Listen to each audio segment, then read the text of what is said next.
Hi and welcome to another Captain Guide. Have to admit, haven't been playing LOTRO for a while, been playing Guild Wars and things like this, so I'm a bit rusty.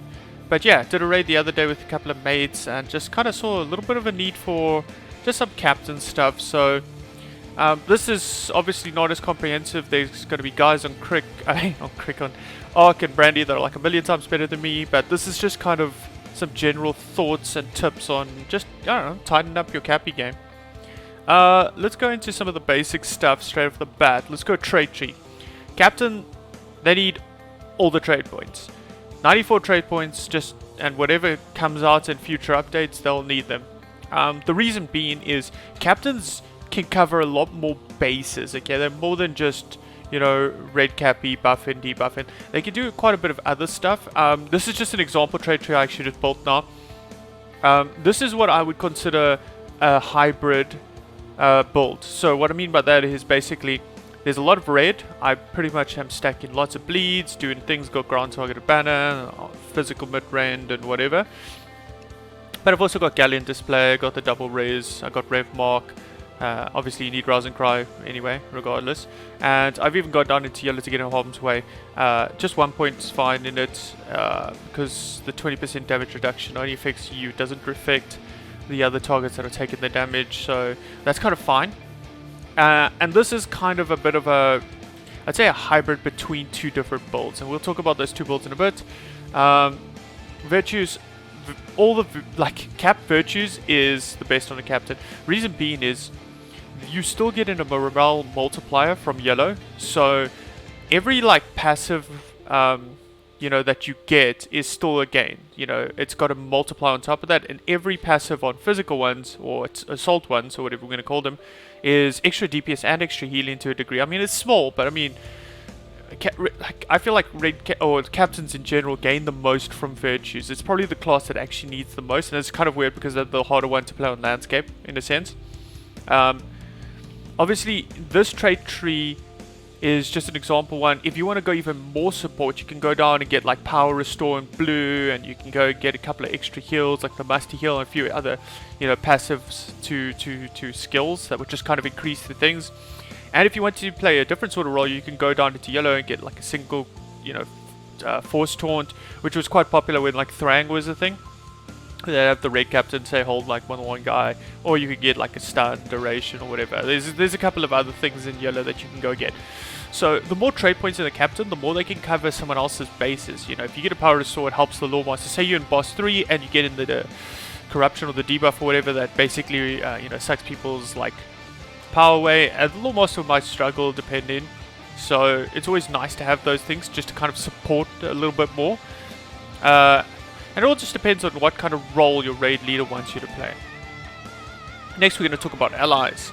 I have basically, you know, I'd say a tank, blue, sword and emblem, and then I've got pure DPS, emblem and sword. And when I mean pure, I mean like, as in like, I don't even have the tactical healing rune on my emblem.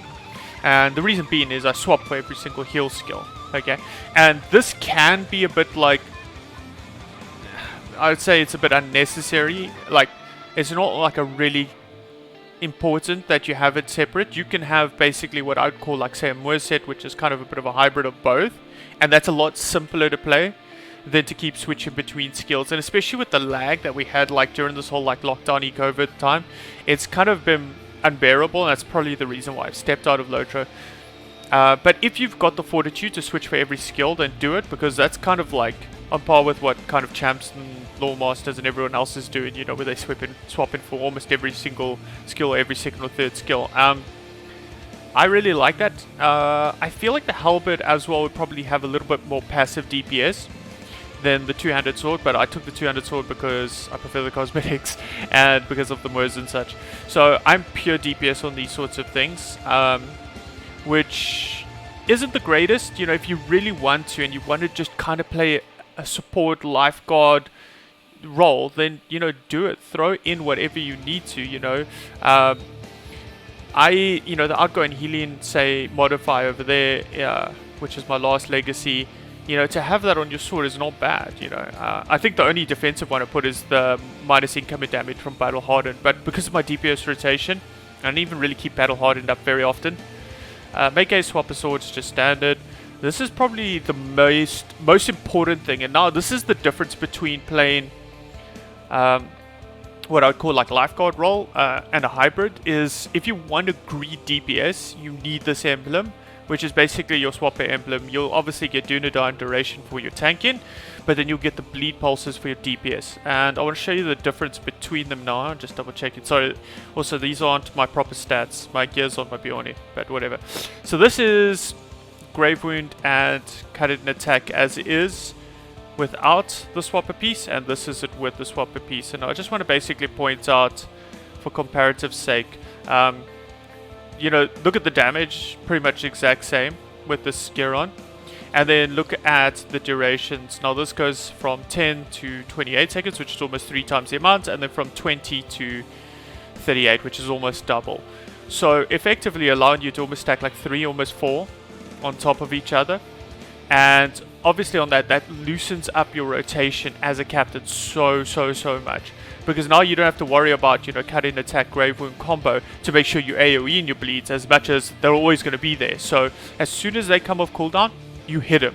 Like, don't wait for battle ready. If it's like 1 or 2 seconds, yes, but if it's like anything above 2 seconds, I'd say just off cooldown, hit it on, because the difference between being battle readied and that, like, the bleed ticking, as opposed to just getting it on there and letting it tick, it's just too much. It's too much wasted time.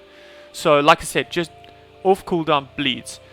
So yeah, let's talk about rotation for a sec or two, because that's kind of the segue what we're going into. Is rotation on the Cappy is subjective. If you are playing a hybrid or if you're playing a lifeguard role, you're basically going to be, you know, hitting, you know, your skills more for keeping up your buffs. And what I mean by that is you'll probably want to be battle readied and battle hardened at the same time, because you'll want to kind of do a bit of DPS with the battle readied, but you'll want like the almost 40% extra outgoing healing modifier. So you're basically going to be doing a very standard rotation where you'll work between probably battle shots and Shadow's Lament to basically keep them both up. Which is kind of what I recommended in a very old video that's actually still on my channel, but from ages ago and got terrible audio, where I pretty much just, you know, sit there, hit like battle shout, sheer strike, you know, burn it like that, and then basically here you'll see you're basically both battle hardened and battle ready. You'll kind of be sat around there, so as you hit in skills or whatever, you know, like your Galleon display and stuff, you know, you've got all that extra multiply and that sort of a thing. Obviously that's not a rotation, don't look at that for a rotation. But basically the idea there is, if you're playing a support or a hybrid, that's going to be your general ideas. You don't want to take much damage, so you want to keep your battle hardened up. You want to do a bit of damage, keeping your battle readied, and then you basically focus on healing and buffing, okay? And what you'll do is, you know, if you get to the point where you see like, you know, ads get loose, the tank missed times, a taunt, you'll basically call for DNF and you're going to hit her in arm's way or whatever. If you kind of get to that point where you feel, if you play like me, and you've got pure DPS and pure tanking, like slash healing stuff, if you see that point where that sort of thing happens, where ads come onto you and the tank's like, hey, I don't have a taunt, you basically switch to full on healing. You put your healing emblem, your healing sword, your shield on, you even switch your standard, like your physical standard, to the tanking one with like extra vits and attack mitts and whatnot, and you basically stand there and you just act as blue captain basically for that period of time. And from then, you know, you can always switch back later on in the fight, and that's kind of the joy of playing more of a hybrid. Even if I see like someone go down and they call, say, the minstrel to go raise, you know that like there's not really going to be a ton of healing in that period.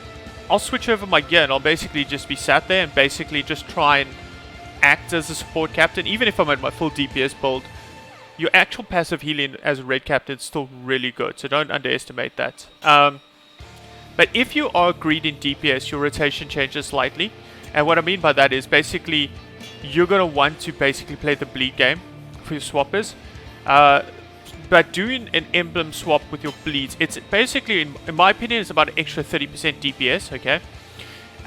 And basically what that means is for every bleed skill, you're going to hit it off cooldown with your swapper active.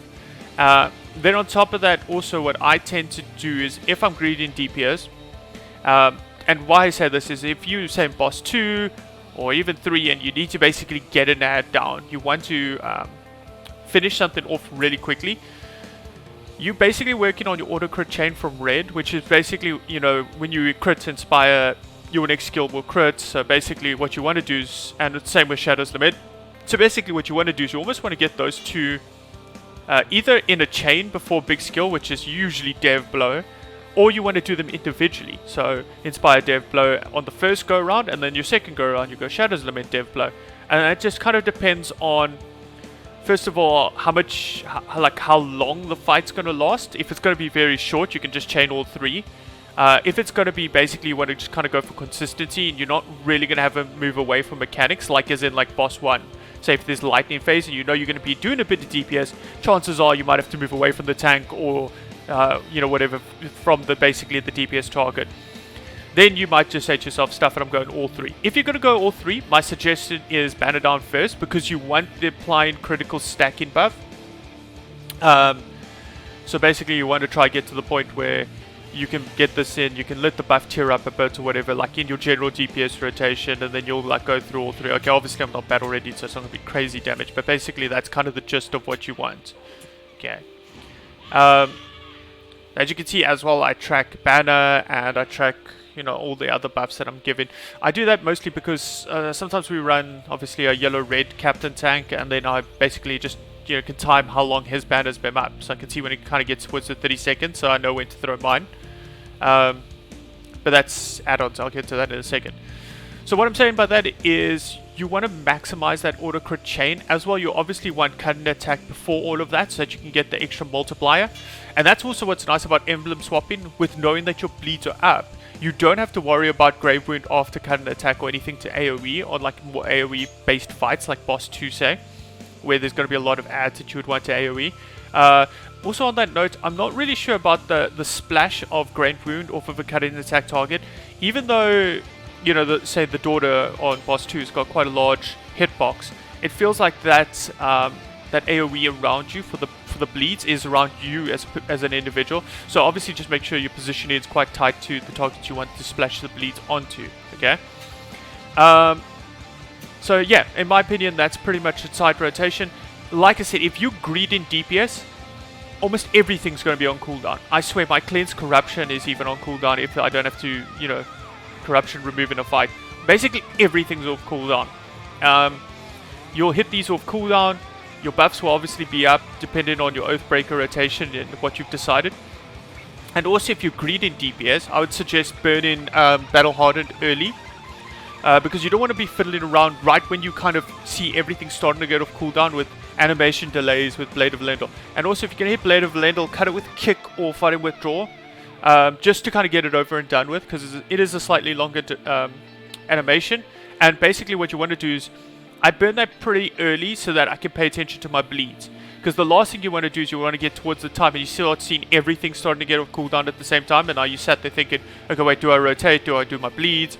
And you end up just like wasting a lot of time on your rotation. Okay, so in full disclosure, I haven't really properly raided since like T2, T3 kind of was a thing. I haven't done any raiding really with the T4, T5s. But like generally on like boss 1, 100k DPS was pretty achievable with greed and a bit of DPS. And I think my best boss 3 was about 140k. So those are kind of like, those are old numbers. I believe probably with the new gear and the new area and set bonus gear and whatever, which I don't have. You could probably do a lot better because obviously, you know, you're going to get battle readied a lot quicker. So you could basically do your climb downs. And in that case, I would almost save them because you're going to be doing what I would consider your climb downs very, very often because of the cooldown durations changing. Which is cool. Okay, another thing I wanted to talk about is starting a fight. Starting a fight is probably the most, I'd say like, intensive part of being a raid cappy. It's not intensive actually if you think about it, and you should already know before the fight starts what you're going to do, okay? Starting a fight is easy, but when I was raiding the other week, I saw kind of like a few things that I was like, meh. And I wanted to just address them, okay? There are two ways to start a fight, or maybe three. There's basically, this is our best DPS phase, and we need to hit it off the get-go. We're going to like, it's Oathbreaker's time, you know, that's what we're doing. Or it's going to be like, hey, we're going to give you 5 seconds, and then your Oathbreakers. which is kind of I prefer like a 5-second, just so I can get my bleeds up, and it gives the Lawmaster a bit of time to, you know, rotate the bear and the raven and the boglurk and whatnot for everyone else. So I feel like that equates to more DPS, like a little bit of a 5-second delay, which just depends how really good your Lawmaster is. Because, you know, if you're going to AT first or Fire Law first, it depends, you know. And then on top of that, there's the other part where the DPS target comes out a bit later, and that would be like, say, like boss 2, unless you got the Oathbreaker reset set, which, in case you aren't watching this video because you're actually a pro, you would obviously then, you know, save your Oathbreaker, you know, DPS the boss, the daughter, because you want to save the Oathbreaker, save for the boss to try face it, that sort of a thing. So let's quickly talk about the start of a fight. Generally, this is the only way. Okay, this is the one where we're going to basically gun it from the get-go. You're going to use Time of Need off the bat because you want to be battle ready and have a defeat response. Very important. You can't use a part, things like that, for the start of a fight, okay? Now, on top of that, remember there's an extra damage that comes with Time of Need, so you're going to want to start DPSing really quickly yourself. This is really good because it ramps up the DPS really quickly, so it's easier for the tank when they chain their second taunt or their third taunt.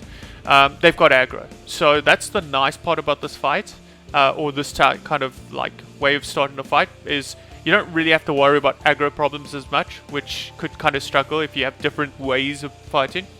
Then on top of that, what we're going to basically do is we're going to Time of Need, then we're going to double proc Rallying Cry and Rallying Cry buffs at the same time. You can do this in combat, so let me say that, you can do this in combat, but it all depends on your latency and basically your auto attacks and stuff. So yeah, the slightest mistake of pushing the button at the wrong time will basically make it not proc, and in that case you basically burnt one of these things, because then if you get a defeat response like 3-4 seconds later, you can't hit the skill because now it's on cooldown for freaking 15 seconds. So if you're uncomfortable with it, just single proc them in combat, but before combat it's very reliable and easy to double proc it. Remember, you can't click them, you have to push them. Even though I'm a skill clicker and people hate me for that, you have to push the buttons. Okay, so we're going to Time of Need, we're going to double proc, we're going to go Banner Down, then we're going to go 2 Arms, Oathbreakers, and then we're going to go Blade Brothers Call. And that's kind of how you want to start the fight, okay? And it's got to be quick.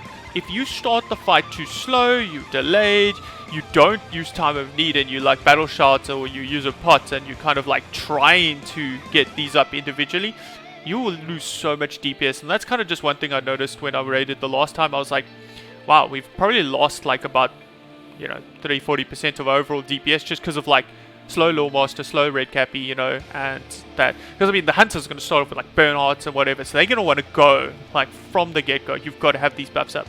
So anyway, so this is how you double proc. You click that, and then you basically double proc that like that. And now you can see I've got both buffs up, okay? And that's very reliable to do out of combat. It is doable in combat. And also, just a tip, if you're going to run out of battle ready, just, you know, hit your press and attack or whatever.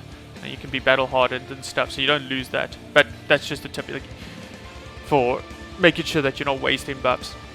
So you're going to want to get those up really early. And then as you run in, you're basically going to want to, okay, I'll just have to get battle. You wouldn't want to get Sure Strike up straight away because you want Relentless Attack, okay? If you don't get that up, it's just so much more wasted DPS because everybody's obviously relying on that crit to hit crit caps and whatnot. So you're going to want to get in there really quickly. So it's Time of Need, double proc, and as soon as you get in melee range, you Sure Strike off the bat. Even if you're in the middle of other things, it's Sure Strike. Okay? So basically you're going to proc that, double proc that. You're going to basically run straight at the boss to try hit your Sure Strike. While that's all going on, you're throwing Standard of War down. Because obviously that's on the DPS group, not on the boss, obviously. But hopefully in melee range, because hopefully you guys are running more melee DPS nowadays. Yay. Rise of the Champions. And then while that's all happening, as you get in range, I like to hit 2 arms because of obviously the duration. You know, you want to try to get as much duration as possible for your Oathbreakers. So I always hit it before, then I'll hit Oathbreakers, obviously I'm not in combat with this thing, Oathbreakers, and then Blade Brothers Call. Because basically at this point now, once you've hit Blade Brothers Call, you just want to keep hitting. You don't want to stop hitting so that you can tear up that buff really quickly for your Blade Brother. And at that point, it's straight away. Once you've hit Blade Brothers Calls, it's emblem swappers, it's straight into your bleeds first. Get those bleeds up there. Basically when I DPS for me, DPS, like Grave Wound is, I think, about 50% of my overall DPS. It is such a massive part, and that's literally just because of the swap emblem. If you don't swap emblem, you're basically losing all of that DPS. Even if you're going to play a hybrid role, don't not emblem swap. Even if you're hybrid role, even if you're freaking blue captain, I would still swap. Like, as crazy as that sounds, I would swap. If you tank, who cares? And then on top of that, you can go straight away, because pretty much at that point, because you've started off with Time of Need, you don't have to worry about, obviously, battle shots. So you can burn straight away. You can even get your first one. You can go down all three. You can go Inspire, Shadow's Lament, Dev Blow. I would never go Shadow's Lament, Inspire, Dev Blow, just because of pure DPS reasons. And then, like I said, if you're going to play hybrid, leave your Blade of Elendil and time your Battle Hardened. And as it gets to like 2 seconds or so and you feel comfortable, hit it. But if you're basically greedy in DPS and you've got an absolutely banging healer combo and Lore Master and you trust them and you know you don't need to, I would almost burn Blade of Elendil immediately whenever convenient, cut it with a kick and the carry on with other things. And like I said, if you're DPSing properly, everything's on cooldown.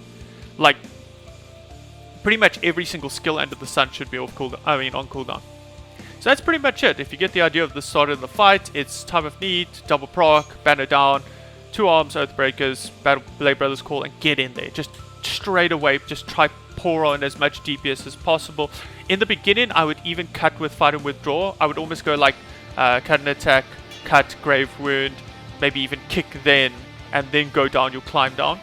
The reason being is you obviously want that 30% crit multiplier, which is only 7 seconds, so it's not a lot of time if you think of all the animations. So cut the animations so that you can get your climb down as quickly as possible. And then from there you can, battle shout, and then you can basically fiddle around and whatever and be sat there. Like I said before as well, remember, bleeds up. Don't wait for your battle ready, it bleeds up. It's a lot more DPS, unless it's like 1 or 2 seconds wait. And then you can obviously wait for it. And yeah, that's pretty much it. I mean, other than that, if you're playing Lifeguard role, just battle hard and battle ready at the same time. Just focus. Basically, Galleon's display of cooldown.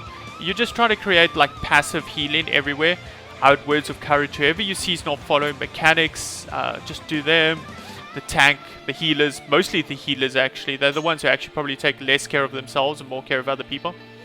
In terms of add-ons, like you can see, I run whatever that was called, buff bars, I think, and I time everything.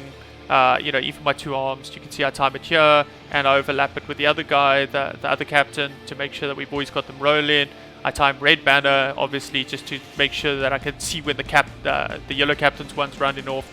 I use red heals because I like to heal, so it's just kind of part of my nature. And also I've got them to set, I can see the combustions and stuff for boss 1, blah blah blah. And also I can see who's not following mechanics. If you see someone die and you're like, well, why are you dying? You can have a look around, you can call them out and make fun of them. Then on top of that, debuff vitals, really good. At the moment, I don't know why I've tracked Oathbreaker, Shame, Telemark just to see when my marks fall off, Ancient Craft, because technically I will never hit Oathbreakers if I don't see Ancient Craft. It's just a rule of thumb. At the moment, when I used to play, Ancient Craft was bugged, so Enfeeble was bugged. So we used to not trade it and have just continuous Ancient Craft, which is fine, but obviously if it's not bugged and you've got that extra, starting duration, you want to hit it when you want to hit Oathbreakers basically at the start of an Ancient Craft. Technically, I would also, maybe if I was being really pissy, I would track, like the Lore Master's Raven and stuff, so I could see that they're keeping it up all the time, especially if I'm raid leading. And that's pretty much it. One more thing I quickly want to mention is, if you're the raid cappy, okay, say it's boss 1 and it's 5 week, which just happened to be when I raided the other day. Let the raid captain do blue mark, okay? Reason being is, the tank captain can keep up red mark, okay? And when you get to the point when the spiders come out, okay? I don't know if I can proc a second one while I'm in combat. Well, that one just disappeared. So, we're waiting that couple of seconds for me to do this anyway. Okay. Let's pretend these are different targets. Okay, I'm blue marking this now, and we'll hit in the boss, and then he's going to summon ads. If I want to switch blue mark to say that target there, which I can't obviously do, and I click it, it's going to go on a 5-second cooldown before I can put my top mark on the other one. So if I was doing red mark on the boss, and I wanted to move red mark to the spider, and I did that, it would go 5 seconds, and then I could cast it. And that's 5 seconds wasted DPS, where I could be getting 10% incoming damage. But The difference is if I have blue mark on this target, and let's pretend now I've selected a different target, and I go red mark, it's an instant cast. It instantly will swap it over for me without no cooldown. So that basically allows you to go from blue mark on the boss to red mark to the spider, and if you can time it that you kind of switch marks like when it's like 5% and less, like and you know they're going to kill it before it gets to you, then you can basically just switch blue mark back to the boss, let them kill it, and there's going to be no cooldown. Obviously if they kill it, they'll both go on a 5-second cooldown. So that's just a little tip in terms of moving marks around without losing DPS and as little heals as possible that you're wasting. And that's just kind of it. Anyway, if you have any questions and concerns about Red Cappy that I didn't cover in this video, please let me know. Thanks for watching and stuff, and yeah, you guys are awesome.